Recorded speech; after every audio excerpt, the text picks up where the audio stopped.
Bonjour, j'espère que vous allez tous bien et que vous avez très bien commencé votre nouvelle année. Moi, je l'ai bien passé, mais en confinement, parce qu'ici en Turquie, on est toujours en confinement. Donc, on n'a pas eu le droit de sortir pour fêter et tout et tout. Donc, on est juste resté dans notre chambre. J'espère que chez vous, ça s'est bien passé parce que j'ai appris qu'au pays, le corona, ça n'a pas vraiment d'effet et tout. Alors, j'espère que vous allez très bien. Et ça, c'est ma première vidéo de 2021. Enfin, j'ai pas eu à faire trop de vidéos, mais là, j'ai voulu parler d'un sujet qui me tient vraiment à cœur parce que c'est un truc qui rend notre affaire un peu difficile. Déjà, je vous présente ma perruque. Ça, c'est la perruque à bande. C'est, c'est enfin le nouveau design qui est sorti depuis, disons, 6 mois comme ça. Et cela, juste parce que on a eu assez de problèmes pour les closures cette année à cause du corona. Il y a eu de problèmes. Les usines, ils n'ont pas de matériel pour produire les closures, les frontales et pratiquement les prix ont doublé. Pour ceux qui ont l'habitude d'acheter chez moi, ils ont constaté le prix des closures et les frontales ont doublé. Donc du coup, les usines, ils ont décidé de changer un peu de style. Donc voilà, on met une bande là. Voilà la perruque. Et là, ce sont mes cheveux. Hein. Regardez. Ce sont mes vrais cheveux là qui sont là. Donc quand vous portez ni vu ni connu, personne ne sait si c'est vos propres cheveux ou pas. Enfin, j'adore ce look parce que déjà mon mari n'aime pas trop les closures. Quand tu portes, il y a le filet qui se voit là. Donc voilà, ceci, ça me va beaucoup plus mieux. Donc voilà, si vous voulez découvrir, j'ai les différents modèles. Il y a beaucoup de clients qui ont déjà commencé à acheter. Je vais poster, vous allez voir leur retour et tout. Voilà, merci. Alors, le sujet d'aujourd'hui, c'est quoi? Par rapport aux ventes sur commande, vous voyez. J'aime pas vraiment les ventes sur commande, mais la plupart des clients que je reçois aujourd'hui, ce sont des gens qui font de la vente sur commande. Alors, je voulais vous éclaircir un peu par rapport au problème. Pourquoi j'aime pas trop? Déjà parce que, vous savez, il y a deux problèmes. Je vais vous poser les deux problèmes, vous allez analyser vous-même et prendre des décisions que vous voulez. Déjà, pour vous expliquer, quand j'ai commencé par faire mes affaires, je voulais commencer, ça fait à peine, ça fait 3 ou 4 ans déjà. Et j'étais au pays pendant les vacances et tout. Donc, du genre, j'ai pris du stock, des produits qui m'intéressaient, j'ai envoyé au pays. Et j'ai ouvert ma page Facebook, je faisais de la publicité et tout. Il y a beaucoup de personnes qui étaient intéressées. Banalement, mon stock a fini en 2 semaines comme ça parce qu'il y a beaucoup de personnes qui m'ont écrit, des jeunes frères, oh Floride, on aime tes produits, on aimerait revendre, donc tu nous donnes une marge bénéficiaire et on va prendre le stock chez toi et on va vendre. Donc, du genre, c'était vraiment au top pour moi parce que facilement j'ai écoulé mon stock et ils se sont associés à moi. On a vendu tout le stock. Donc quand je suis repartie en Chine, j'ai eu un peu de difficulté à renvoyer d'autres stocks. J'ai envoyé 2 ou 3 fois, mais vu que je n'étais pas sur place, vous savez, quand tu as ton affaire et que toi-même tu n'es pas là pour gérer, c'est vraiment difficile. Ok, même si j'aime mon frère et ma mère qui sont en train de m'aider beaucoup, ma mère elle est déjà vieille, donc tout ce qui est marketing et réseaux sociaux, elle s'y connaît pas. Donc quand moi j'ai mon produit, je veux prendre une photo de mon produit pour lui donner un air vraiment attrayant. Je peux le faire très facilement, mais je peux pas le confier à une vieille. Donc voilà, elle fait son effort, mais c'est pas ça quoi. Et mon frère il a son boulot et tout, donc du genre je me suis dit, mes amis aussi, je peux pas vraiment trop compter sur les gens pour m'aider à écouler mon stock vu que c'est pas une affaire pour eux. Bon, enfin les gens ils s'y mettent, mais à un moment donné quand ils n'ont pas aussi, disons le challenge que toi tu te donnes. Ils n'ont pas ce côté du genre vraiment dynamique qu'il le faut. Parce que déjà, c'est pas un argent, c'est pas leur argent qu'ils ont investi. Mais quand tu investis ton argent, tu as le cœur chaud, quoi. Quand tu ne vides pas ton stock du genre. Et là, j'ai arrêté d'envoyer du stock. Et quand j'ai arrêté d'envoyer du stock, j'ai arrêté aussi de faire des publicités sur ma page Facebook et tout. Mais il y a beaucoup de personnes qui ont commencé à m'écrire, attends, mais tu envoies plus de choses. J'étais choquée, il y avait un groupe camerounais qui a mentionné ma page plusieurs fois dans les commentaires. Mais Angel House, vous ne publiez plus rien. Angel House, envoyez vos produits. Angel House, montrez-vous vos produits. Je dis du genre, attends, je connaissais même pas les gens, je les connaissais pas, ils sont du Cameroun. Enfin, j'ai vu la page et c'était une page camerounaise et tout. Donc voilà, il y a beaucoup de personnes qui ont commencé par m'écrire, mais pourquoi vous ne vous proposez plus vos produits, pourquoi vous ne vendez plus? Et là, je dis, ben enfin, j'en vois plus de stock, voilà. Et les gens m'ont dit, mais si j'envoie des images, est-ce que vous pouvez m'aider à les acheter et tout? Je dis, mais bien sûr, je vais vous aider. Et c'est là que je suis redevenue un peu comme un agent intermédiaire pour les gens. Sinon, au début, je ne faisais que du stock.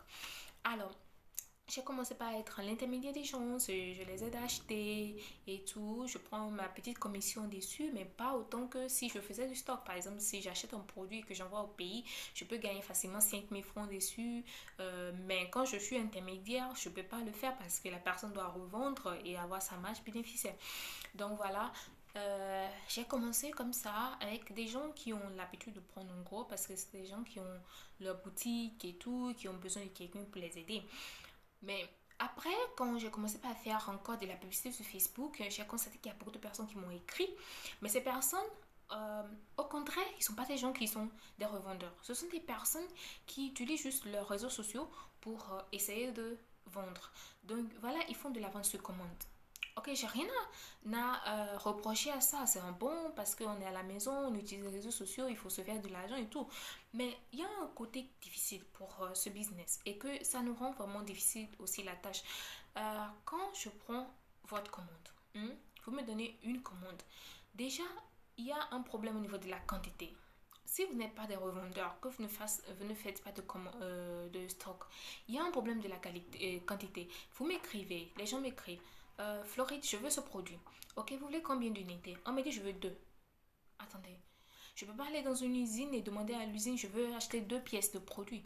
Je ne peux pas aller demander à une usine, je veux 3 ou 4 pièces. C'est pas possible.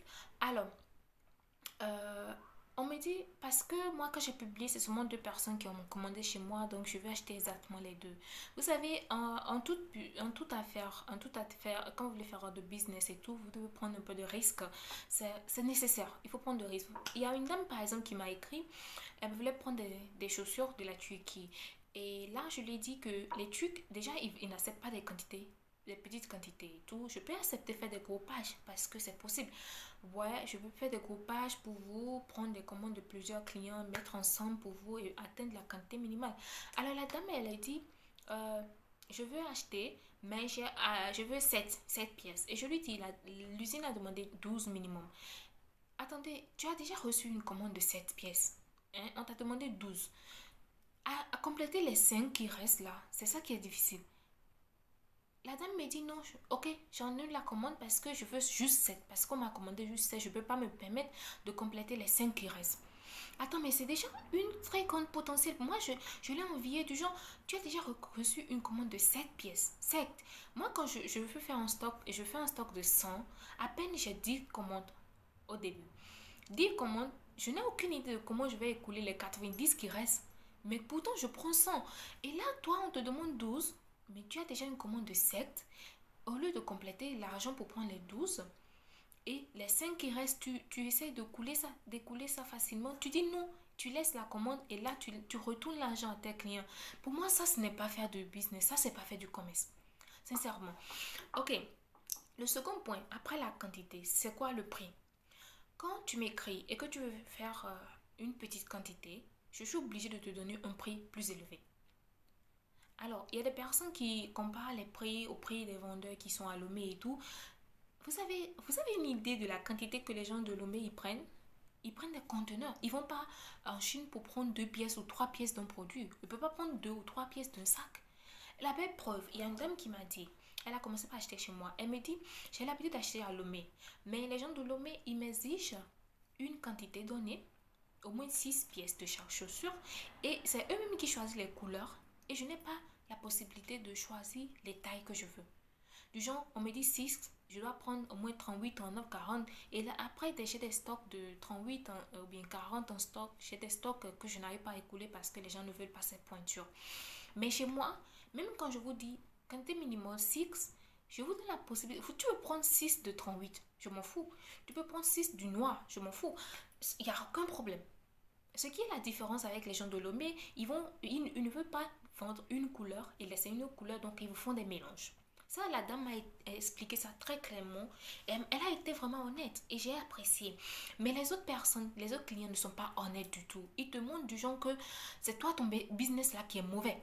que non, à Lomé, moi j'achète ça à 5 000 francs, mais toi tu me dis 7 000 francs. Je demande, madame, vous voulez quelle quantité? On me dit, je veux deux. Attendez, c'est pas possible.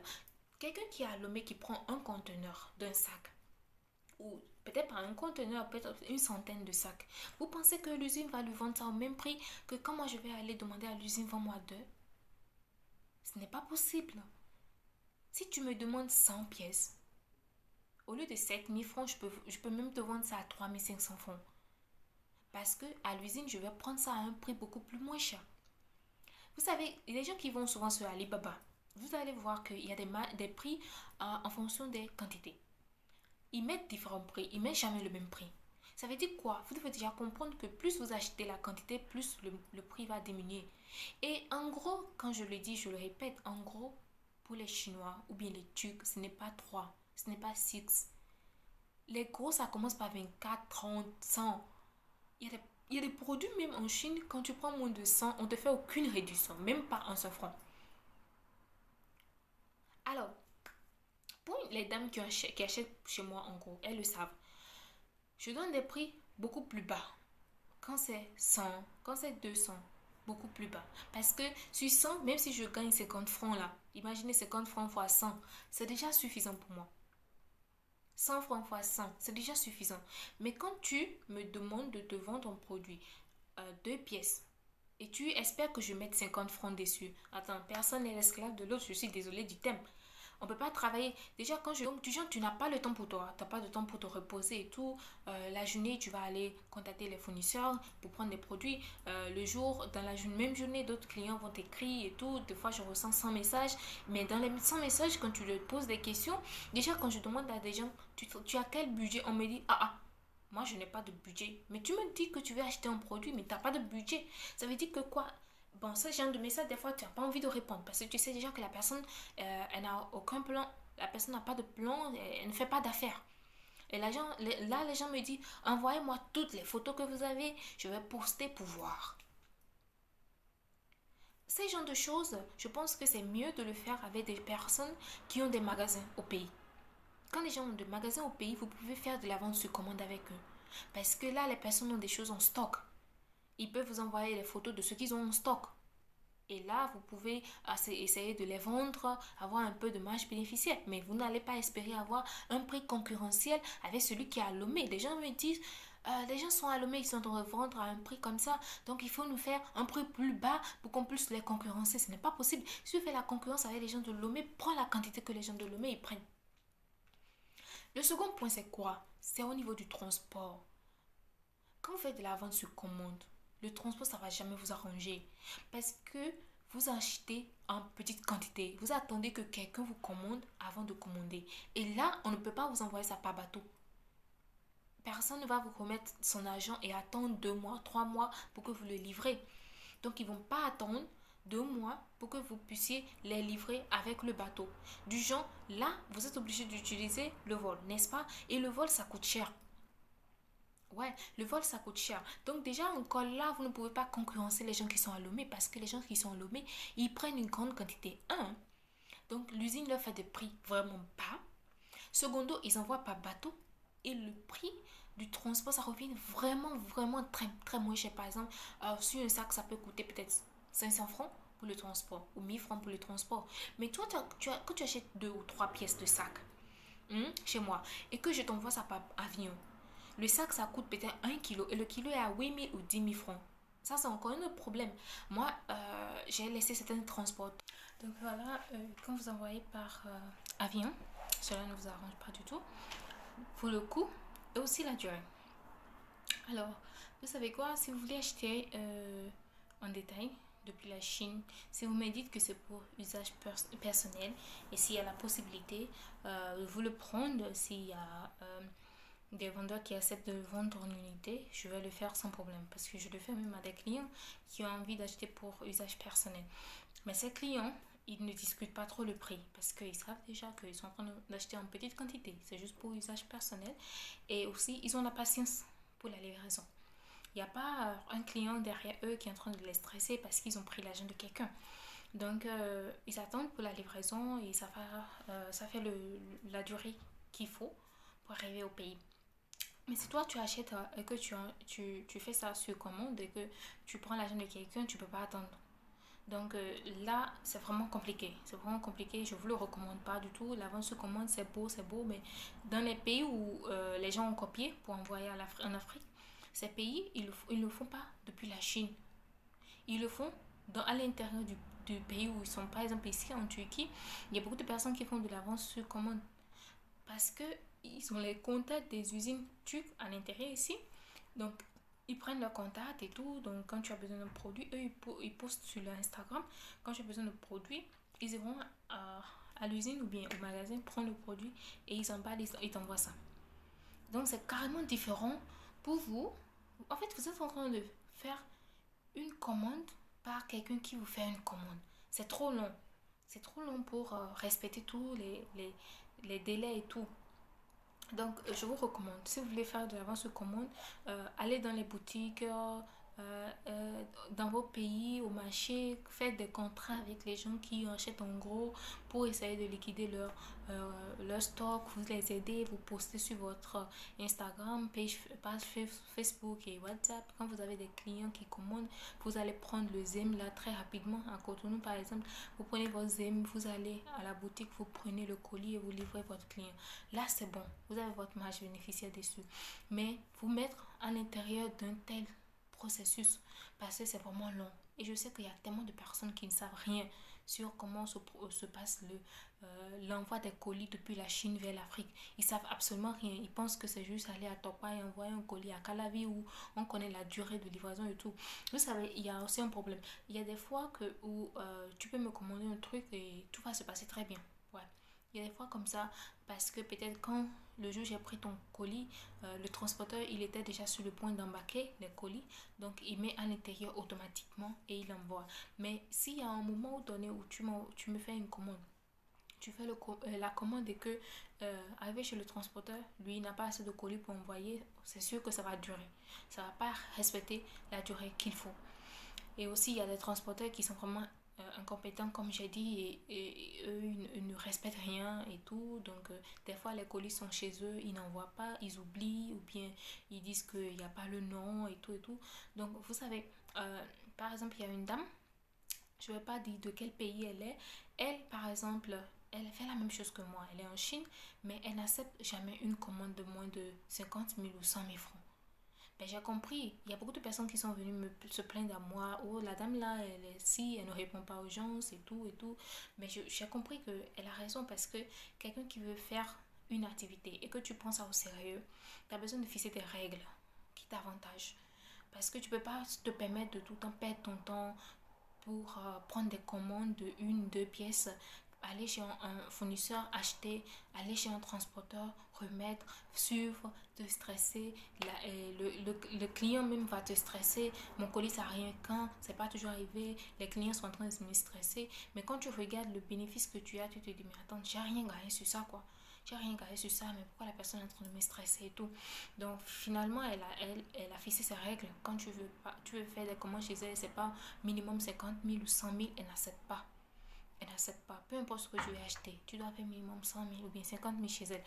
Maintenant, donc, il y a aussi dans le même temps des personnes qui acceptent des trucs de un ou 2 ou 3 et tout.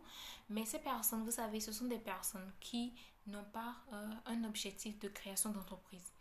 Eux, ils sont en train de juste le faire en tant que passe-temps. Ce sont des jeunes qui ont eu des bourses d'études, ils sont allés en Chine, donc pour eux, c'est un passe-temps et ça leur permet de gagner un peu d'argent et tout, donc ils s'en foutent.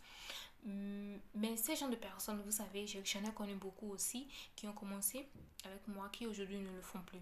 Ils sont rentrés au pays, ils sont plus capables de faire parce qu'ils n'ont pas créé une base. Ils n'ont pas créé une base pour leur activité. Ils ont juste fait, ok, j'ai reçu des commandes, je vais essayer d'acheter, j'envoie, on s'en fout, même si je gagne 1000 francs et tout, c'est pas un problème et tout. Donc voilà, ils n'ont pas créé ça, ils n'ont pas créé une base donnée, ils n'ont pas créé des règles.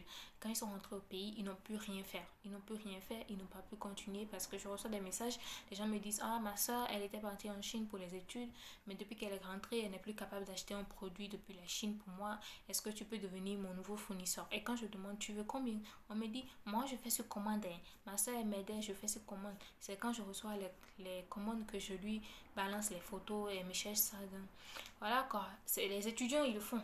Quand les étudiants, ils n'ont rien, enfin, ils n'ont pas de charge, ils ne veulent pas faire ça comme une entreprise, ils ne font rien de sérieux. Donc, ils le font. Il y a aussi d'autres personnes aussi qui ne sont pas comme moi, par exemple, qui suivent le colis jusqu'à la livraison.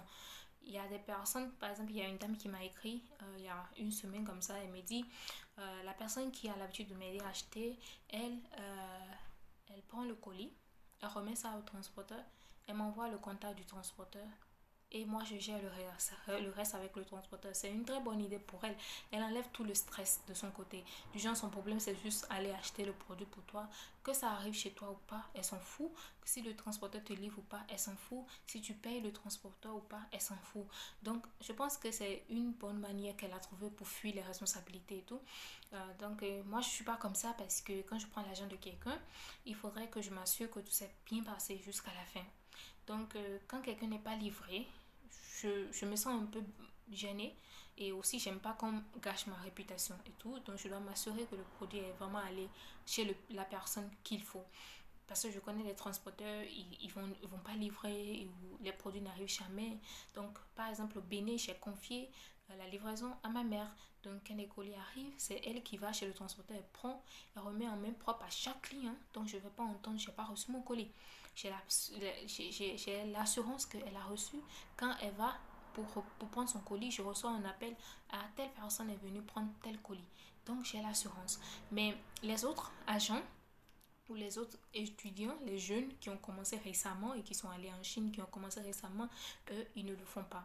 Ils t'envoient juste le numéro d'un transporteur et je connais très bien le transporteur parce que beaucoup de personnes m'en ont parlé. On envoie souvent ça chez lui et moi je ne travaille plus avec lui. Je ne travaille plus avec ce transporteur parce qu'ils sont vraiment incompétents. Je vais faire une vidéo pour raconter mon histoire et tout.